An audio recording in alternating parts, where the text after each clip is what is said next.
Hey the guys, welcome back to the new video. आज मैं बताने वाला तुम्हें पोकेमॉन नेचर्स के बारे में। दो ये उतना ज़्यादा फेमस टॉपिक नहीं है, कोई भी पोकेमॉन फैंस नेचर के बारे में बात नहीं करता। मेनली पोकेमॉन फैंस ज़्यादा से ज़्यादा बात करते हैं about Pokemon typing and base stats, but शायद से तुमको नहीं पता कि पोकेमॉन का नेचर भी बहुत ज़्यादा अफेक्ट करता है किसी पोकेमॉन को स्ट्रॉन्ग बनाने के लिए। अगर तुम्हें याद होगा तो एक पॉल एक ट्रेनर था जो कि ऐश का बेसिकली दोस्त भी था। उसने एक स्टारली पकड़ी थी जिसको छोड़ा था, उसके बाद उसने एक और स्टारली पकड़ी थी और ऐसे वो बार बार कर रहा था ताकि उसको एकदम परफेक्ट नेचर की स्टार भी मिल जाए। अगर तुम्हें याद नहीं है तो तुम्हें ये वाला एपिसोड वापस से देखना जरूरी है। और इस एपिसोड के अंदर ऐश काफी ज़्यादा गुस्सा हो गया था इस कारण। तो पॉल समझाता है कि पोकेमॉन कैसा हो ये इस पे भी डिपेंड करता है कि उसका नेचर क्या है और उसकी ईवी और आईवी कितनी है। तो बेसिकली काफ़ी पोकेमॉन फैंस को वो नेचर्स के बारे में नहीं पता। इवन मैं भी ऐसा प्रिटेंड नहीं करने वाला हूँ कि मुझे पता था, बिल्कुल भी नहीं। सच बोलूँ तो जब से मैंने पोकेमॉन कंसोल पे खेलना स्टार्ट किया तब से मुझे थोड़ा बहुत आइडिया लगा है, but to be honest it's not possible कि हर एक बंदा कंसोल पे खेल पाए। तभी यार मेरा कर्तव्य बनता है कि तुमको ऐसा बताऊं कि पोकेमॉन नेचर्स क्या होते हैं एंड वो कैसे कहीं ना कहीं हद तक एक पीकाचू को दूसरे पीकाचू से बेहतर बनाते हैं कुछ केसेस के अंदर। तो चलो यार बिना किसी तरीके आज की इस वीडियो को शुरू करते हैं। नेचर्स कोई भी ट्रेनर अप्लाई नहीं कर सकता। नेचर एक पोकेमॉन को उसके जन्म के साथ मिलती है, बेसिकली वो रैंडम मिल। काफी लोग मेरे तरह लाखों गिबल पकड़ते हैं ताकि उनको एकदम परफेक्ट नेचर का एक गिबल मिल पाए। एक मिनट, मैंने शायद से तुमको क्लियर नहीं किया होगा, स्पेशली उन लोग के लिए जिनके लिए नेचर एकदम नया टॉपिक है। तो मैं तुम्हें बता दूं पोकेमॉन नेचर्स क्या इफेक्ट करते हैं। क्या पोकेमॉन का ये नेचर होने से तो क्या बदलाव आएगा, क्या वो ज्यादा खूबसूरत दिखने लगेंगे? ऐसा नहीं होता। तुम्हें पता होगा पोकेमॉन के बेस स्टैट्स के बारे में, और बेस स्टैट्स के अंदर ही चेंजेस आना चालू हो जाते हैं पोकेमॉन के नेचर्स के साथ ही। अगर किसी पोकेमॉन का मान लो एडमेंट नेचर है तो ऑफ कोर्स उसका अटैक जो होगा वो ज़्यादा बढ़ जाएगा। मतलब एक नॉर्मल अटैक मान लो अगर 150 है तो एडमेंट नेचर होने के कारण उसका अटैक 172 तक जा सकता है, जो कि अपने में ही बहुत ज़्यादा होता है। अगर मैं तुम्हें ये टॉपिक को और प्यारे तरीके से समझाऊं तो देखो, अगर तुम गैराडोस का एग्जांपल लो, ठीक है, गैराडोस एक बहुत ज़्यादा फियरसम पोकेमॉन है और उसके बेस स्टैट में उसका अटैक बहुत ज़्यादा होता है, बट तुम ऑब्जर्व कर सकते हो कि गैराडोस का स्पेशल अटैक काफ़ी ज़्यादा कम होता है। यानी कि अगर वो बंदा एक्वा जेट मारेगा जो कि फिजिकल टाइप मूव है तो वो ज़्यादा डैमेज देगा, बट अगर वो वहीं पे हाइड्रोपम्प मारेगा जो कि स्पेशल अटैक है तो वो कम डैमेज देगा। इसलिए तुम एक ऐसा गैराडोस पकड़ोगे जिसके अंदर क्या होगा, उसका स्पेशल अटैक भी बढ़ जाए। समझ रहे हो? कुछ ऐसा नेचर तुम ढूंढ के लाओगे जिसमें उसका स्पेशल अटैक बढ़ रहा हो। तो मैं तुम्हें एक्सप्लेन करता हूँ कि हर नेचर के साथ तुम्हारे बेस स्टैट्स में क्या इंप्रूव होगा, और ऑफ कोर्स किसी का कुछ फायदा है तो किसी का कुछ नुकसान भी होगा। अगर कुछ बढ़ रहा है तो उसी के साथ तुम्हें एक ड्रॉबैक झेलना पड़ेगा, कुछ चीज तुम्हारे बेस स्टैट्स में कम भी हो सकती है। अगर मैं तुमसे बोलूं कि एक पीकाचू और स्क्वार्टल फाइट कर रहा है तो ऑब्वियसली उसमें पीकाचू के जीतने के चांसेस ज्यादा हैं, बट अगर वहीं पे एक पीकाचू और एक पीकाचू की फाइट हो रही है तो कौन सा पीकाचू जीतेगा?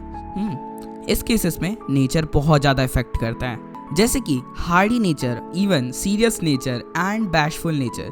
ये एक ऐसे नेचर होता है जिसमें पोकेमॉन का ना कोई स्टैट्स बढ़ते हैं और ना ही डिक्रीज होते हैं, बट वहीं पे कुछ ऐसे पोकेमॉन भी होते हैं जैसे कि lonely nature, brave nature, adamant nature, naughty nature.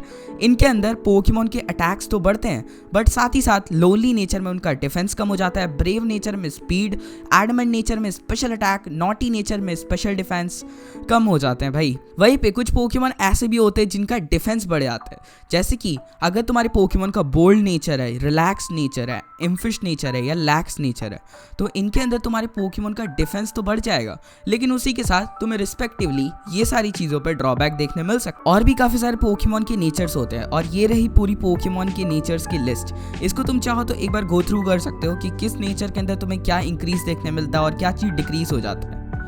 One more thing, nature के साथ तुम्हारे पोकेमॉन का टेस्ट भी चेंज हो जाता है। क्या तुम्हें पता है?